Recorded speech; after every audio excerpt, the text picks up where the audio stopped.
Hello दोस्तों, तो corona से बचने के लिए हम सभी बहुत सारे चीज़ों का प्रयोग कर रहे हैं, जिसमें विटामिन सी की गोलियां हैं, अर्सेनिक की गोलियां हैं, अश्वगंधा है और गिलोय है। इसके अलावा काढ़ा भी एक बहुत बड़ी चीज़ है जिसका प्रयोग हम लोग करते आ रहे हैं।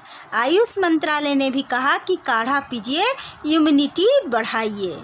तो क्या सचमुच 3-4 महीनों से हम सभी इम्यूनिटी बढ़ा रहे हैं, या फिर कहीं एसिडिटी, पेट में जलन, पेशाब में जलन, मुंह में छाले, बीपी अनकंट्रोल या सिर दर्द का कारण तो यह नहीं हो रहा है? तो काढ़ा बनाओ और पियो। यूट्यूब देखा, काढ़ा बनाया और पीना चालू कर दिए।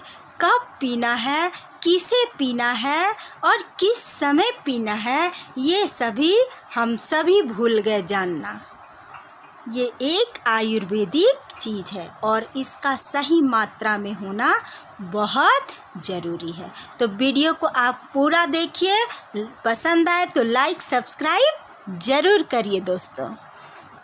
तो मैं बता रही थी कि कितना पीना है। 20 से 40 ml काढ़ा एक सामान्य आदमी को चाहिए, सुबह और शाम। बच्चे और बूढ़े को कितना चाहिए, ये उसकी प्रकृति पर निर्भर करती है। आदमी की प्रकृति 2 तरह की होती है और आयुर्वेद में ये बहुत अच्छी तरह से बताया गया है, एक ठंडी और एक गर्म।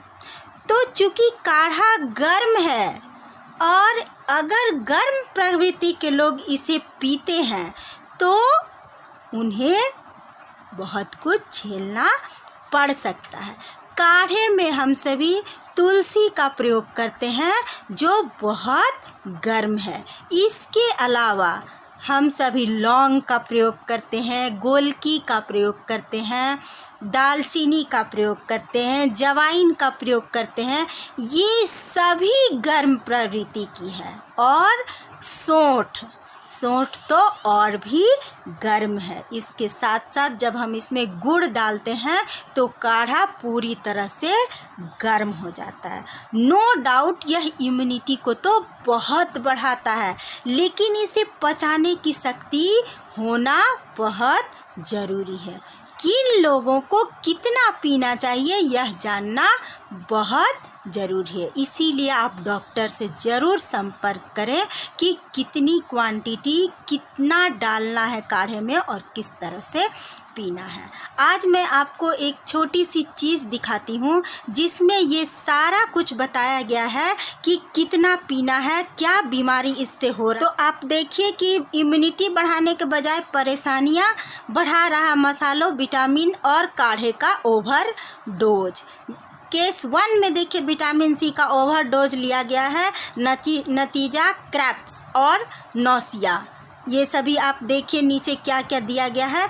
इसके अलावा बेमिसाल मात्रा में गर्म मसाले डाल काढ़ा पिया, नतीजा पेट में अल्सर। तो ये सभी नीचे देखिए दालचीनी में क्या है, इससे क्या घातक चीज़ हो सकते हैं, ये सभी इसमें दिया गया है, कितनी मात्रा होनी चाहिए। और इसके अलावा आयुर्वेद में क्या क्या कहा गया है, ये सारी चीज़ें इसमें दी गई है। आप इसे अच्छी तरह से देखिए, समझिए और तब काढ़े का इस्तेमाल चालू करिए। पुराने लोगों ने हम सभी को ऐसे मसाले दिए हैं जिसका प्रयोग सिर्फ इम्यूनिटी बढ़ाने में ही होता है, और इसका प्रयोग हम सभी सब्जी, चोखा, चटनी और भी बहुत सारे चीज़ों में करते हैं।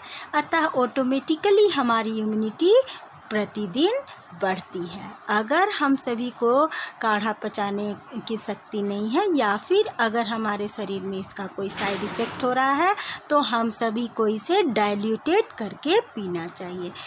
इसे हल्का बनाकर पीना चाहिए। काढ़ा गाढ़ा नहीं, एक कहावत है, काढ़ा गाढ़ा नहीं। तो आप इसे 1 दिन के बाद भी ले सकते हैं, 5 दिन के बाद भी ले सकते हैं। आप इसे लीजिए क्योंकि यह इम्यूनिटी बढ़ाता है। Thank you.